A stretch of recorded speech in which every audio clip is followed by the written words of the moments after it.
Baik, Assalamualaikum warahmatullahi wabarakatuh.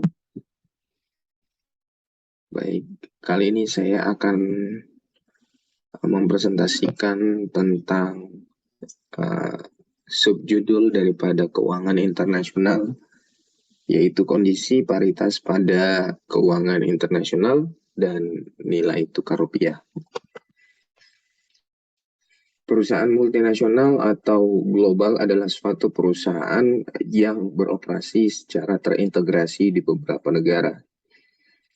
Alasan menjadi perusahaan global yang pertama, untuk memperluas pasarnya, yang kedua mencari bahan baku, yang ketiga untuk mencari teknologi baru, yang keempat untuk mencari efisiensi produksi, yang kelima untuk menghindari halangan politik dan peraturan, dan yang keenam untuk melakukan diversifikasi. Kemudian pentingnya manajemen keuangan multinasional versus domestik. Yang pertama diakibatkan oleh denominasi mata uang yang berbeda. Kemudian implikasi ekonomi dan hukum. Kemudian perbedaan bahasa. Kemudian perbedaan budaya. Kemudian ada peran pemerintah serta kondisi politik daripada masing-masing negara. Hal inilah yang berpengaruh atau hal inilah yang menjadi fungsi pentingnya manajemen keuangan multinasional versus domestik. Nah, mengapa kok manajemen keuangan internasional itu penting? Karena kita hidup di era di mana perekonomian global ini menjadi sangat terintegrasi. Nah, kata penyebab terintegrasi yaitu liberalisasi perdagangan internasional dan investasi. Kemudian kemajuan teknologi telekomunikasi dan transportasi yang sangat cepat. Kemudian produksi barang dan jasa juga menjadi sangat global berkat upaya dari perusahaan multinasional yang menyediakan input dan menempatkan produksi di berbagai negara di dunia yang biaya rendah dan labanya tinggi. Contohnya saja laptop atau PC Anda itu terdiri dari berbagai komponen dan komponennya itu dari negara mana saja, ya. Nah, ini juga terkait dengan global supply chain.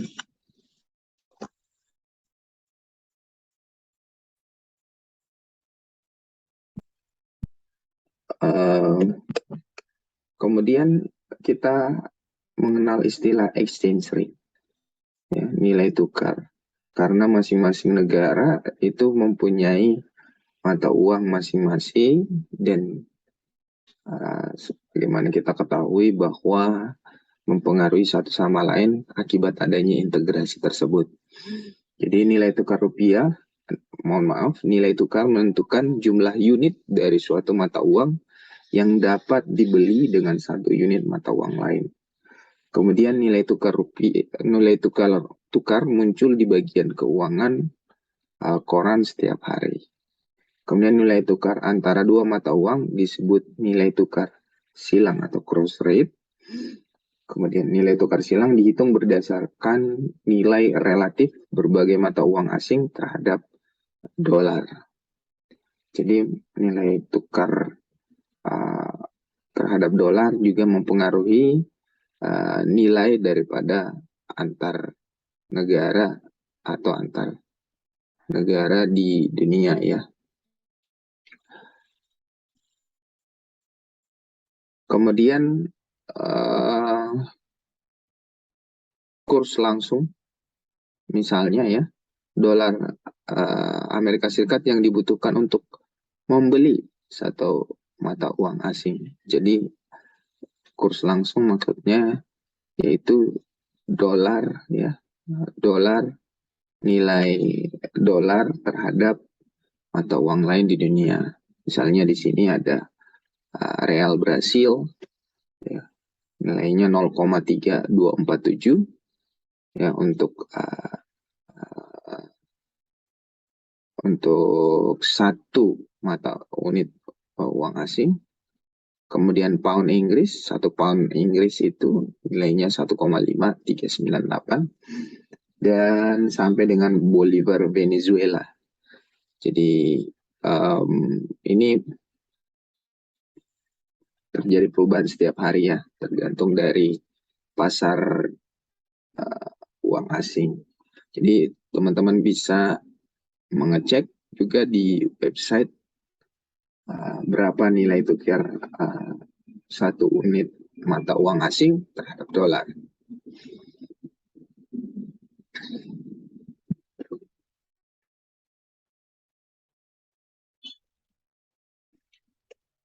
Contohnya adalah seorang turis Amerika Serikat sedang berlibur terbang dari New York, kemudian ke London, kemudian ke Paris, kemudian ke Zurich, dan kemudian balik lagi ke New York. Di London, 1 pound sterling itu sama dengan 1,5398 dolar. Kemudian dia menukarkan sebanyak 2.500 US dollar. Jadi untuk 2.500 dolar maka menjadi 1.623,59 pound. Dan kemudian dia mempunyai sisa, kemudian dia sisa uangnya itu karena dia belanja dan segala macam 800 pound. Kemudian di Prancis 1 pound sterling ya, 1 pound sterling karena dia berada di Prancis, maka dia menukarkan lagi ya, menukarkan uangnya karena di Prancis 1 dolar itu nilainya 1,5931. Jadi terjadi perbedaan antara nilai dolar yang berada di London kemudian dan di Prancis, sehingga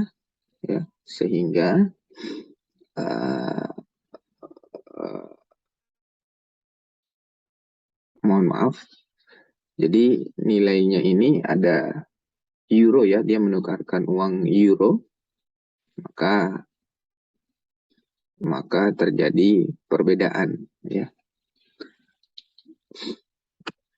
Jadi nilai tukar silang yaitu dolar dibagi per pound dikali euro per dolar sama dengan euro per pound. Jadi terjadi disparitas antara nilai tukar euro kemudian pound, sehingga ada selisih yang didapatkan oleh turis Amerika Serikat tersebut. Kemudian di Swiss juga, sehingga terjadi perbedaan juga, sehingga mendapatkan nilai 1,4574 franc Swiss per euro. Kemudian dia memiliki sisa lagi uang sebesar 750 euro. Kemudian dia menukarkan ke Swiss franc atau sekitar 1.093 Swiss franc. Di New York 1 dolar sama dengan 1,5078, sehingga kurs langsungnya adalah 0,6632. Kemudian karena dia memegang 100 franc Swiss, maka dia menukarkan sehingga dia mendapatkan 66,32 dolar. Jadi untuk nilai tukar silangnya seperti ini ya rumusnya. Jadi franc dolar per pound kali euro per dolar sama dengan euro pound. Kemudian untuk nilai tukar silangnya, ya, franc Swiss dolar, euro dolar sama dengan franc Swiss per euro. Kemudian kita lanjut. Untuk sistem moneter internasional, nilai tukar mengambang atau floating exchange rate adalah sistem di mana nilai tukar tidak dapat ditetapkan oleh kebijakan pemerintah, tapi dibiarkan mengambang naik atau turun sesuai dengan penawaran dan permintaan.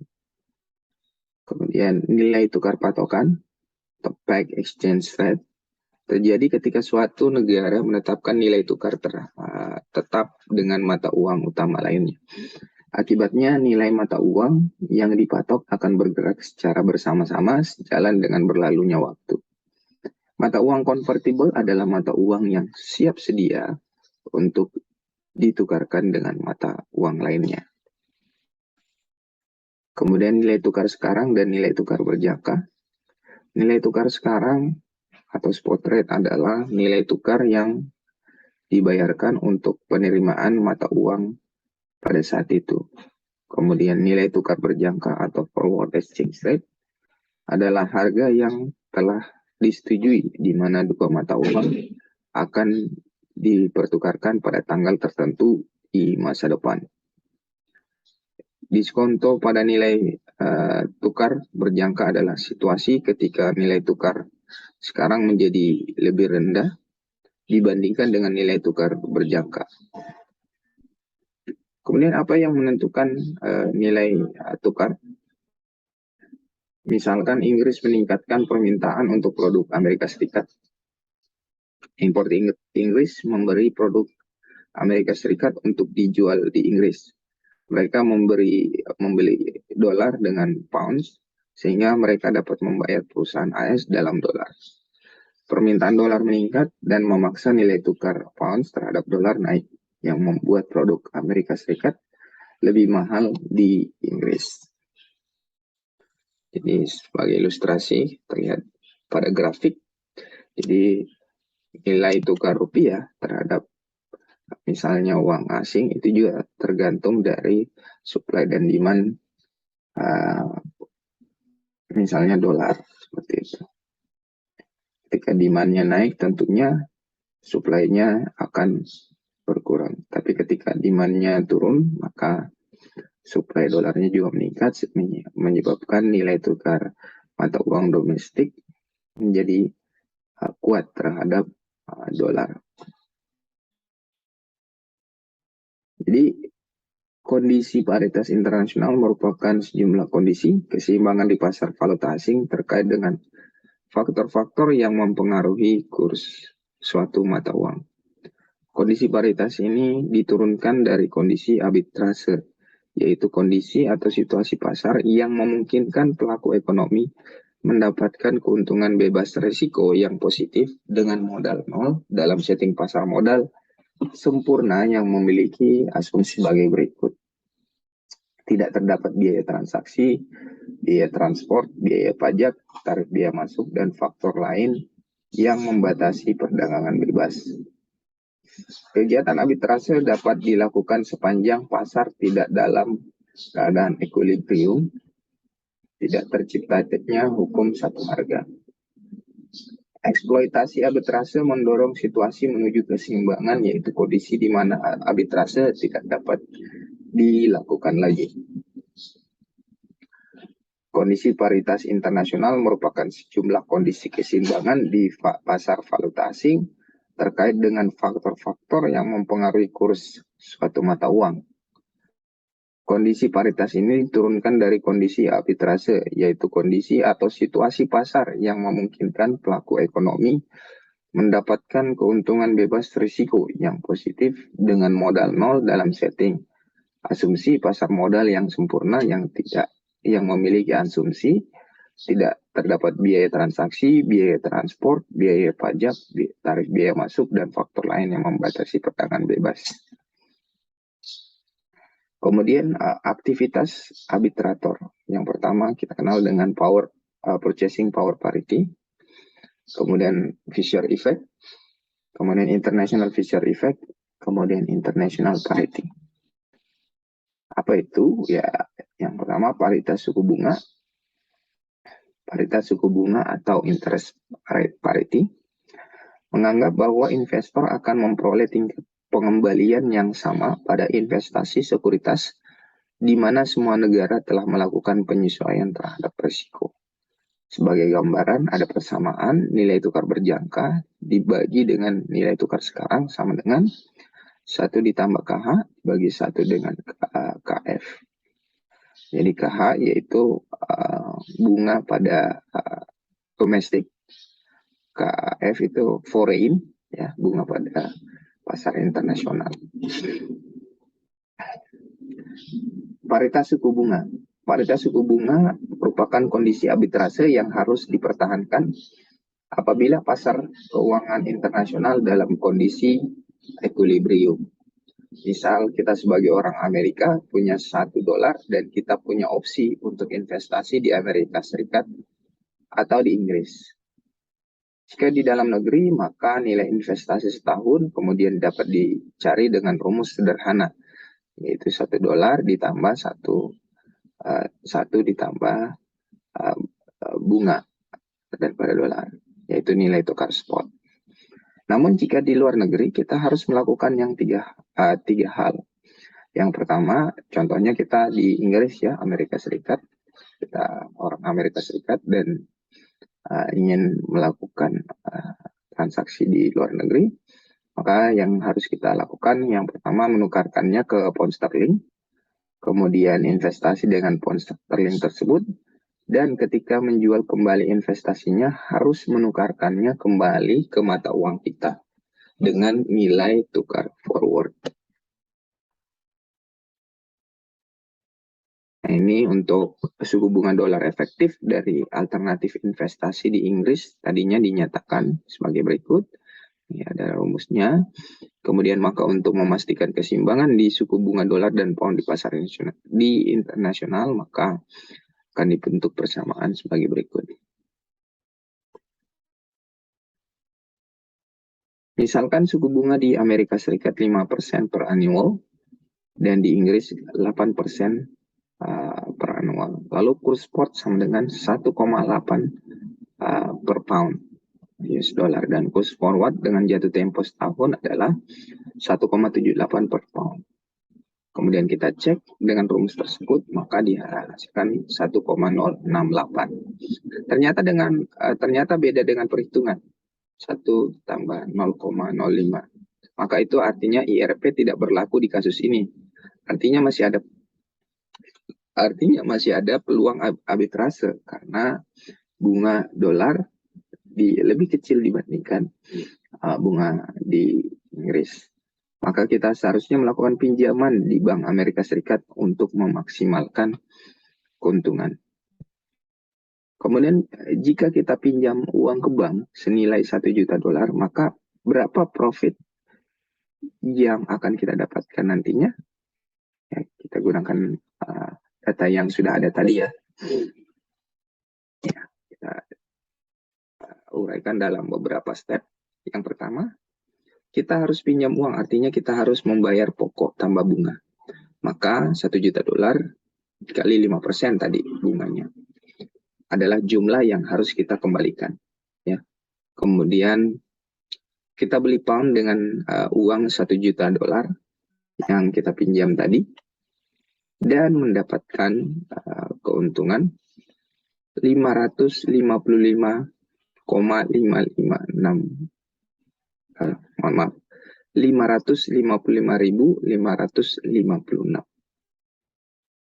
Ya, jadi $1 juta tadi kita konversi ke pound sterling. Jadi kita investasi 555.556 di Inggris. Dan nilainya akan menjadi, nah karena bunga di Inggris tadi 8%, maka langsung kita kalikan jadi 600.000 pounds. Nah, kita kembalikan 600.000 pound ke dalam bentuk US dengan menggunakan kurs forward. Ya, kurs forward tadi yaitu 1,78 dolar Amerika Serikat per pound. Ya, menjadi $1.068.000. Kemudian kita menghitung profit kita dengan mengurangkan nilai dolar yang kita dapat pada saat forward, yaitu 1.068.000 dibagi dengan jumlah uang yang kita kembalikan ke bank sebesar 1.050.000, sehingga ada keuntungan sebesar $18.000.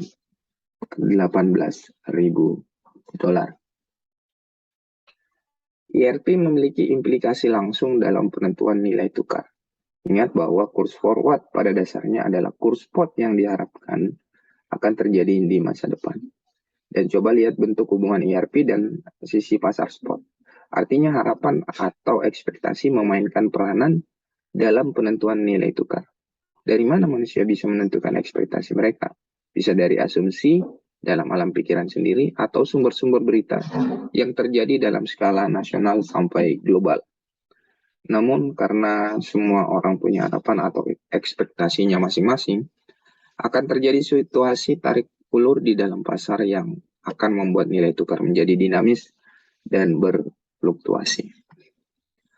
Istilah paritas suku bunga yang tidak terlindungi atau uncovered interest rate parity lahir untuk menyatakan bahwa perbedaan suku bunga antara sepasang negara kira-kira sama dengan tingkat perubahan yang diharapkan dalam nilai tukar rupiah.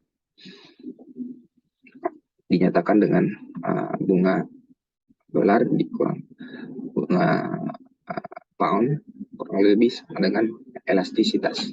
Dan jika dinyatakan dengan menggunakan dari contoh tadi, maka hasil perhitungan IRP yang tak terlindungi akan menyatakan bahwa dolar diharapkan untuk terapresiasi terhadap pound sekitar 3%, atau pound diharapkan untuk terdepresiasi terhadap dolar 3%, agar kondisi equilibrium tercipta.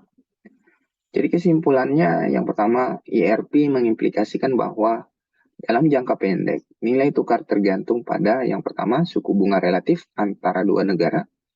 Yang kedua, nilai tukar masa depan yang diharapkan. Kemudian semakin tinggi atau rendah suku bunga dalam negeri terhadap suatu bunga luar negeri, maka menyebabkan depresiasi atau apresiasi mata uang dalam negeri terhadap mata uang luar negeri. Harapan orang mengenai kurs masa depan akan terpenuhi dengan sendirinya dalam jangka panjang karena adanya dinamika dan fluktuasi menuju keseimbangan nilai tukar mata uang. Ada contoh lagi, seorang investor Amerika Serikat dapat membeli obligasi Jepang tanpa kemungkinan gagal bayar yang berjangka waktu 90 hari menjanjikan tingkat pengembalian nominal sebesar 4%. Suku bunga 90 hari adalah 4% per tahun. 4% dibagi 4. Dibagi 4 karena 90 hari adalah 1/4 dari 360 hari dalam setahun. Sehingga dalam 90 hari itu returnnya adalah 1%. Nilai tukar sekarang adalah 0,008273 atau 120,87 yen per dolar. Nilai tukar per jangka 90 hari adalah sebesar 0,008310 dolar atau 120,33 yen. Investor dapat menerima tingkat pengembalian disetahunkan sebesar 4% yang didenominasikan dalam yen. Tetapi jika ingin mengkonsumsi barang-barang di Amerika Serikat, maka yen harus dikonversi ke dolar. Tingkat pengembalian dalam dolar atas investasi tersebut bergantung pada nilai tukar 3 bulan kemudian. Tetapi investor tersebut dapat mengunci tingkat pengembalian dalam dolar dengan menjual mata uang asing di pasar berjangka. Misalnya investor tersebut pada saat yang bersamaan mengkonversi 1.000 dolar menjadi 120.087 yen di pasar sekarang. Menginvestasikan 120.870 yen dalam obligasi Jepang berjangka 90 hari yang memiliki tingkat pengembalian disetahunkan sebesar 4% atau tingkat pengembalian 1% per kuartal atau 90 hari tadi, sehingga akan menghasilkan 122.078,70 yen dalam 90 hari. Kemudian membuat kesepakatan pada hari ini untuk menukarkan 122.078,70 yen 90 hari dari sekarang pada nilai tukar berjangka sebesar 120,33 yen per dolar atau untuk total sebesar 1014 US dollar. Jadi investasi tersebut memiliki perkiraan tingkat pengembalian dalam 90 hari sebesar 14,53 US dollar dibagi 1000 US dollar, maka tingkat pengembaliannya yaitu 1,45%, yang dapat diterjemahkan menjadi tingkat pengembalian nominal 4 kali 1,45% menjadi 5,80%. Dalam kasus ini tingkat pengembalian 4% dari tingkat pengembalian 5,8% berasal dari obligasi itu sendiri. Dan 1,8% sisanya timbul karena pasar yakin bahwa yen akan menguat relatif terhadap dolar. Dengan mengunci nilai tukar berjangka hari ini, investor tersebut menghilangkan risiko nilai tukar. Kemudian selanjutnya yaitu paritas daya beli. Paritas daya beli atau purchasing power parity disebut juga hukum satu harga atau yang disebut law of one price. Mengimplementasikan bahwa nilai tukar menyesuaikan sedemikian rupa sehingga menyebabkan barang yang sama akan memiliki harga yang sama di negara yang berbeda. Power purchasing parity atau P3 mengasumsikan bahwa kekuatan pasar akan menghilangkan situasi di mana produk yang sama dijual dengan harga yang berbeda di luar negeri. Power purchasing parity atau paritas daya beli juga mengasumsikan bahwa tidak ada biaya transaksi, biaya transportasi ataupun pembatasan impor di mana ketiganya membatasi kemampuan untuk mengirim antar negara. Teori ini menghubungkan inflasi dengan spot rate. Akibat inflasi yang relatif naik dibandingkan negara lain, yaitu menyebabkan menurunnya ekspor, kemudian negara yang inflasinya lebih tinggi cenderung menaikkan impor. Akibatnya depresiasi mata uang negara yang inflasinya tinggi. Bentuk daripada power purchasing parity itu absolute form atau law absolute form. Jadi harga produk yang sama antar dua negara akan sama jika diukur dengan common currency. Jika ada perbedaan, demand akan bergeser sehingga harga menuju suatu titik. Misal produk yang sama dihasilkan oleh US dan UK. Jika harga di UK lebih murah, maka demand di UK akan naik dan US akan turun, sehingga keduanya menyebabkan harga produk menjadi sama. Relative form power purchasing parity adalah versi alternatif yang memperhitungkan ketidaksempurnaan pasar seperti biaya transportasi, tarif, dan kuota. Versi ini membenarkan bahwa karena ketidaksempurnaan pasar, harga produk yang sama dari dua negara terpaksa tidak sama. Bisa kita gambarkan dengan PH dalam kurung 1 ditambah I, yaitu PH indeks harga barang dalam negeri, kemudian IH inflasi dalam negeri. Dengan cara yang sama, indeks harga luar negeri yaitu price kali inflasi. Paritas daya beli meyakini exchange rate tidak akan konstan tetapi akan menyesuaikan untuk mempertahankan paritas daya beli. Jika terjadi inflasi dan exchange rate currency luar negeri berubah, maka indeks harga luar negeri ditinjau dari perspektif konsumen dalam negeri menjadi seperti ini. EF adalah persen perubahan currency luar negeri. Jadi tinggal kita kalikan harga luar negeri dikali dengan inflasi dikali dengan persentase perubahan mata uang pada luar negeri. Perubahan mata uang akan menjadikan kesamaan indeks harga baru dari dua negara, sehingga formulanya menjadi seperti ini ya.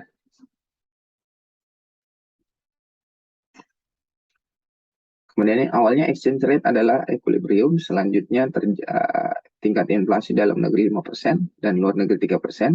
Jadi menurut Power Purchasing Parity, currency luar negeri akan menyesuaikan menjadi, nah ini rumusnya, menjadi 1,94%. Nah ini kita bisa lihat di grafiknya, terjadi keseimbangan antara negara yang US dengan inflasi 9% dan Inggris 5%, sehingga paritas atau selisih antara dua bunga antara US dan UK sebesar 4%. Jadi antisipasi apresiasi pound sebesar 4% juga. Jika inflasi domestik lebih besar dibandingkan inflasi di luar negeri 4%, currency luar negeri hanya terapresiasi 1% dalam merespon perbedaan inflasi. Dengan demikian adanya disparitas daya beli konsumen dalam negeri terhadap barang luar negeri menjadi lebih menguntungkan. Teori Power Purchasing Parity mengatakan disparitas daya beli ini hanya dalam jangka pendek. Dalam jangka panjang, poinnya bergerak mengarah ke garis Power Purchasing Parity. Jadi dalam jangka panjang akan terbentuk keseimbangan harga. Tetapi kalau dalam jangka pendek itu memang kita ada perbedaan. Faktor-faktor yang menyebabkan Power Purchasing Parity atau paritas daya beli tidak konsisten. Faktor-faktor yang lain yang ikut berpengaruh misalnya perbedaan tingkat bunga, tingkat pendapatan, dan kontrol pemerintah. Barang-barang yang diperdagangkan bukan barang-barang substitusi. Misalnya inflasi Prancis 5% lebih tinggi dari US. Konsumen Amerika US mungkin tidak mensubstitusi ke barang dalam negeri dan mungkin tetap membeli barang Prancis dengan harga yang lebih mahal. Kemudian paritas daya beli, apabila hukum satu harga ditetapkan secara internasional pada kelompok komoditas standar, kita akan mendapati paritas daya beli. Nilai tukar antara mata uang dua negara seharusnya sama dengan rasio tingkat harga barang pada negara-negara tersebut.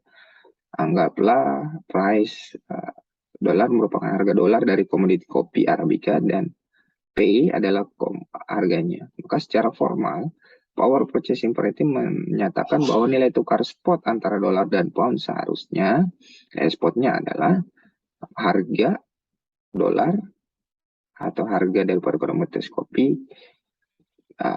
dibagi dengan nilai tukar spot antara dolar. Apabila komoditas kopi Arabica seharga 225 dolar di Amerika sehingga di Amerika Serikat dan 150 pound di Inggris, maka nilai tukar rupiah antar kedua negara seharusnya adalah 1,5 US dollar per pound. Persamaan tersebut bisa ditulis ulang. Misalkan ternyata nilai tukarnya di dunia nyata adalah 1,2 per pound. Maka harga kopi Arabica Amerika adalah 1,2 per pound kali 150 dolar, maka menjadi 100. Dari kasus di atas tampak tidak terjadi Power Purchasing Parity. Artinya kita bisa mengekspektasikan bahwa nilai tukar pound akan terdepresiasi atau melemah terhadap dolar Amerika. Saat ini ternyata nilai tukarnya dihargai terlalu murah oleh pasar. Di masa depan agar dapat terpenuhinya Power Purchasing Parity. Meskipun secara teoritis argumen Power Purchasing Parity masuk akal, tetapi kenyataan menunjukkan bahwa Power Purchasing Parity digunakan dalam menentukan kurs mata uang karena yang pertama, Indeks harga yang dipakai untuk mengukur power purchasing parity memungkinkan menggunakan bobot atau komposisi barang dan jasa yang berbeda antar satu negara dengan negara lainnya. Yang kedua, arbitrase menjadi terlalu mahal karena adanya biaya transaksi, biaya transportasi, atau pembatasan lainnya, serta risiko perubahan harga yang terlalu tinggi. Yang ketiga, beberapa barang atau jasa tidak diperdagangkan sehingga perbedaan harga tidak bisa diarbitrase. Dengan demikian, perbedaan harga masih tetap bertahan dan tidak hilang. Perubahan bisa mengakibatkan perubahan kurs meskipun tidak adanya perbedaan inflasi. Pemerintah bias melakukan intervensi yang menyebabkan ketidakseimbangan harga kurs. Selanjutnya yaitu International Fisher Effect. Teori power purchasing dan International Fisher Effect memfokuskan bagaimana currency atau mata uang spot rate akan berubah. Teori EV ini menyatakan bahwa spot rate akan berubah sesuai dengan perbedaan tingkat bunga. Currency luar negeri dengan tingkat bunga yang relatif tinggi akan terdepresiasi karena tingkat bunga nominal yang tinggi merefleksikan expected inflation, di mana tingkat bunga nominal dalamnya juga termasuk risiko kegagalan sebuah investasi. Menurut Irving, Fisher yaitu tingkat suku bunga nominal sama dengan tingkat bunga real tambah inflasi yang diharapkan. Maka 1 tambah R sama dengan 1 tambah A dikali 1 tambah I. Di mana R tingkat bunga nominal, A tingkat bunga real, dan I inflasi yang diharapkan karena AI relatif kecil maka diabaikan sehingga persamaan tersebut sama dengan A ditambah inflasi. Jadi tingkat bunga nominal merupakan tingkat bunga real ditambah ekspektasi inflasi.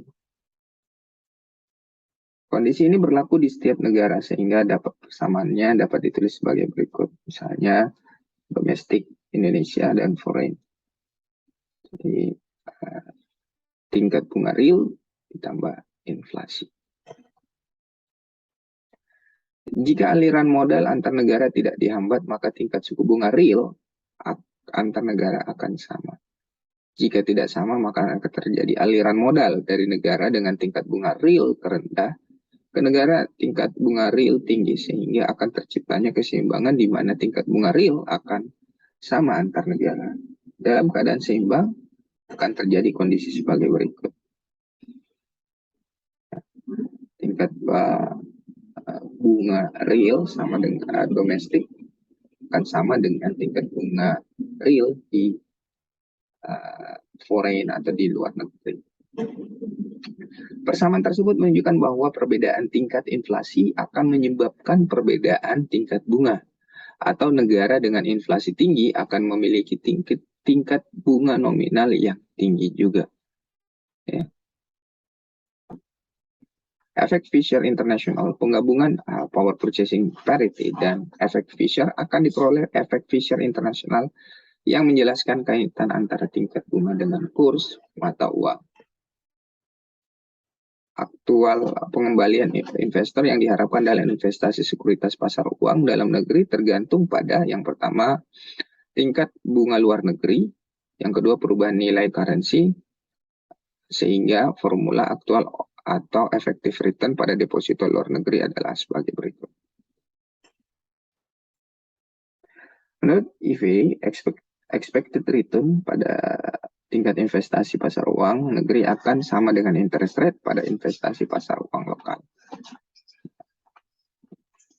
Dengan formula tersebut, teori EV ialah jika inflasi lebih tinggi di domestik lebih tinggi dibandingkan inflasi di luar negeri, maka IF akan positif.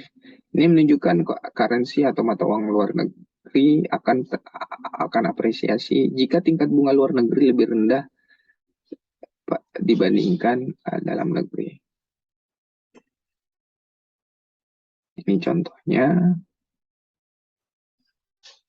Titik-titik sepanjang garis IFA merefleksikan exchange rate menyesuaikan untuk mengimbangi perbedaan tingkat bunga. Pokok teori IFA ialah corporation secara periodik memanfaatkan investasi luar negeri untuk menghasilkan tingkat bunga yang lebih tinggi. Hasilnya kadang-kadang di atas atau kadang-kadang di bawah hasil domestik. Titik di bawah garis IFA merefleksikan return yang lebih tinggi dari investasi deposito luar negeri. Dampak Fisher Effect menyatakan bahwa kenaikan penurunan atau laju inflasi yang diharapkan dalam suatu negara yang akan menyebabkan kenaikan atau penurunan suku bunga secara proporsional pada negara tersebut. Kemudian misalnya suku bunga real di Amerika adalah 2% per tahun. Kemudian jika inflasi diperkirakan 4% per tahun, maka suku bunga yang ditetapkan adalah 6% per tahun. Dampak Fisher mengimplikasikan bahwa laju inflasi yang diharapkan merupakan selisih antara suku bunga nominal dan real di setiap negara. Ya, bisa kita lihat pada persamaan di bawah ini. Kemudian jika tidak ada hambatan arus modal antar negara dalam kasus ini, misalnya Amerika US dollar dengan Inggris pound sterling, maka kita bisa berasumsi bahwa suku bunga real antar negara adalah sama. Apabila power purchasing parity dalam bentuk ekspektasi tingkat perubahan, kemudian dihubungkan dengan asumsi barusan sebelumnya, kita peroleh versi relatif power purchasing parity dengan rumus sebagai berikut. Sebagai contoh, jika saat ini suku bunga nominal bank per tahun di Amerika adalah 5%, sementara di Inggris adalah 7%, maka US dollar ke depannya akan diharapkan terapresiasi, menguat terhadap pound sterling sekitar 2% per tahun, atau pound sterling Inggris ke depannya akan diharapkan terdepresiasi melemah terhadap US dollar sekitar 2% per tahun. Jadi ini adalah gambar ya daripada efek Fisher International atau IFA, International Fisher Effect, yang menyebabkan paritas daya beli, kemudian nilai tukar forward sebagai predikator yang tidak bias, kemudian paritas tingkat bunga, dan efek Fisher. Sehingga perubahan peramalan dalam nilai tukar spot, perbedaan peramalan dan tingkat inflasi, perbedaan tingkat bunga nominal, kemudian premi forward atas valuta asing.